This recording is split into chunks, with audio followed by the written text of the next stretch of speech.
ဒီမှာတော့ကျွန်တော်တို့တစ်ချိန်ကကမ္ဘာဖုန်းစည်းကိုလွှမ်းမိုးခဲ့တဲ့လူတိုင်းနှိပါရဲ့အိတ်ကက်ထဲမှာရှိနေခဲ့ဘူးတဲ့ Nokia ရဲ့အကြောင်းကိုပြောပြပေးသားမှာဖြစ်ပါတယ်။လို့ပြီးတော့ဒီလို AMA ကုမ္ပဏီကြီးကနေပြီးတော့ဈေးကွက်တွေကနေပျောက်ကွယ်လူနှိပါဖြစ်သွားခဲ့ရလဲဆိုတာကို Nokia ရဲ့ကြာဆုံးခန်းကနေကျွန်တော်တို့ဘာတွေသိယူနိုင်မလဲဆိုတာကိုလေ့လာကြည့်အောင်။1990ပြည့်လွန်နှစ်တွေကနေ2000ပြည့်လွန်နှစ်တွေထိ Nokia ကဖုန်းလောကမှာနေမှုခဲ့ပါတယ်။ဖုန်းတွေကကြာရှည်ခံတယ်၊ဘက်ထရီကအားခံတယ်ပြီးတော့ဒီဇိုင်းတွေကလည်းစမ်းသစ်တယ်ပေါ့။ဥပမာ Nokia 3310ကိုကြည့်လို့ရှိရင်လုံးဝကိုမိုက်တဲ့ဖုန်းပေါ့နော်။အဲ့တော့ Connecting People ဆိုတဲ့ဆောင်ပုံးနဲ့အတူ Nokia တန်ပေါင်းများစွာသောလူတွေကိုချိတ်ဆက်ပေးခဲ့တယ်။2000ခုနှစ်မှာဆိုလို့ရှိရင်တော့ကမ္ဘာဖုန်းစည်းကွက်ရဲ့40%ကျော်ကိုသူတို့ပိုင်ဆိုင်ခဲ့တယ်။ဒါပေမဲ့2000ခုနှစ်မှာတော့ကမ္ဘာကြီးကပြောင်းလဲသွားခဲ့ပါတယ်။ Apple က iPhone ကိုစပြီးတော့မိတ်ဆက်ခဲ့တယ်။ဒါဖုန်းလောကကိုပြောင်းလဲစေခဲ့တဲ့ smartphone ရဲ့အစပဲဖြစ်ပါတယ်။အဲ့ဒါနဲ့တူ Google ရဲ့ Android လက်ပတ်မှုစနစ်ကလည်းဈေးကွက်တွေကိုဝင်ရောက်လာခဲ့ပါတယ်။ Nokia ရဲ့ပြဿနာကတော့ဒီပြောင်းလဲမှုမြင်ပေမဲ့တုံ့ပြန်မှုနှေးကွေးခဲ့တာဖြစ်ပါတယ်။သူတို့က Symbian လက်ပတ်မှုစနစ်ကိုပဲစုပ်ကိုင်ထားခဲ့ပါတယ်။ Symbian smartphone ခေတ်အတွက်လိုအပ်တဲ့အသုံးပြုမှုလွယ်ကူမှု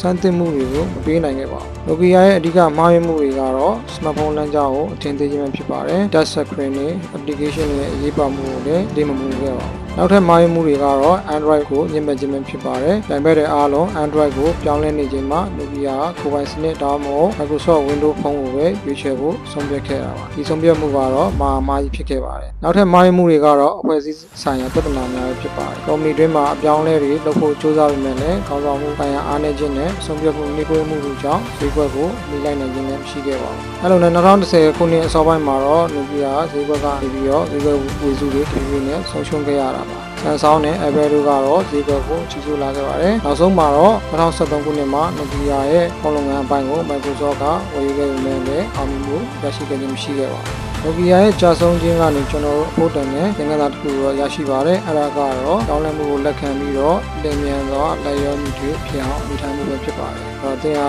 ဘလောက်ပဲအောင်မြင်တဲ့လူဘလောက်ပဲအောင်မြင်တဲ့ကုမ္ပဏီပဲဖြစ်နေပါစေ။ခေတ်ရည်စည်းကြောင်းနဲ့အညီလိုက်နိုင်လို့ဆိုလို့ရှိရင်တော့ဈေးကွက်ထဲကနေပြတ်ကွက်သွားရမယ်ဆိုတဲ့အချက်ပါပဲ။ဒီနေ့မှာတော့ Nokia ရဲ့အတက်အကျမိုင်းကြောင်းကိုပြပြပေးခဲ့ပါတယ်။ Nokia အခုချိန်မှာဆိုလို့ရှိရင်ဖုန်းလုပ်ငန်းအပြင် 5G နည်းပညာနဲ့ဖွံ့ဖြိုးလုပ်ငန်းတွေမှာတော့ဆက်လက်ရှင်သန်နေဆဲဖြစ်ပါတယ်။အဲ့တော့မိတ်ဆွေတွေပထမဆုံး Nokia ဖုန်းလေးကဘယ်လို model ဖြစ်မလဲဘယ်လိုအမှတ်တရရရှိနေမလဲဆိုတာကို comment မှာရေးသားခဲ့ပေးပါဦးနောက်ထပ်ဘယ်ကုမ္ပဏီရဲ့သမိုင်းကြောင်းတွေကိုသိချင်လဲဆိုတာကိုလည်းပြောပြခဲ့ပါဦးကြည့်ရှုပေးရတဲ့အတွက်အထူးပင်ကျေးဇူးတင်ပါတယ်နောက်ဘလော့မှာပြန်တွေ့ပါမယ်